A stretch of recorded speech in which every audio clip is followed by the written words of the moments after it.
proposal, saying it would adversely impact the region. This came ahead of this afternoon's Senate meeting. Take a look. Pursuant to Article 216 of the Constitution, the Commission on Revenue Allocation made recommendations to the Senate that are due to be adopted today.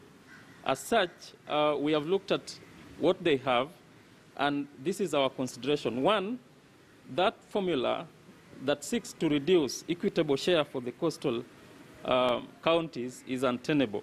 The coastal counties will lose up to around 4 billion, with Mombasa losing 633 million, Kilifi losing 1.3 billion, Kwale losing 1.329, Tana River going to lose 538, and Taita Taveta is going to lose up to 95 million. So we consider this formula a big case that is talking about inequality for the coastal counties. The functions for the counties under Article 203D provides that the criteria for determining equitable share takes into account counties' ability to perform functions assigned under 4th schedule. Our consideration is these functions are going to be disadvantaged if all this money, if you take 4 billion from the coastal counties, you are going to affect the counties' functionability. Then independence of the counties to make decisions. This formula affects even the counties' allocation into direct sport areas like health. For that instance, you're saying that the coastal people will have very little to say about the management of their own affairs.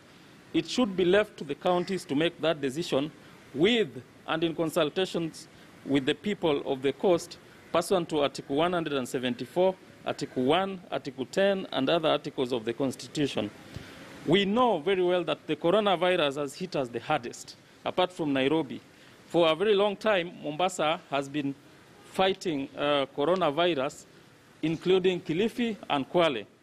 As such, our local resource is depleted. That coupled with the issues around SGR that have affected this region, and we have been making noise every day about the sort of effects that SGR has caused to us. The local resource is going to be depleted, be reduced, and as such, we are going to get very little, if any, resource locally.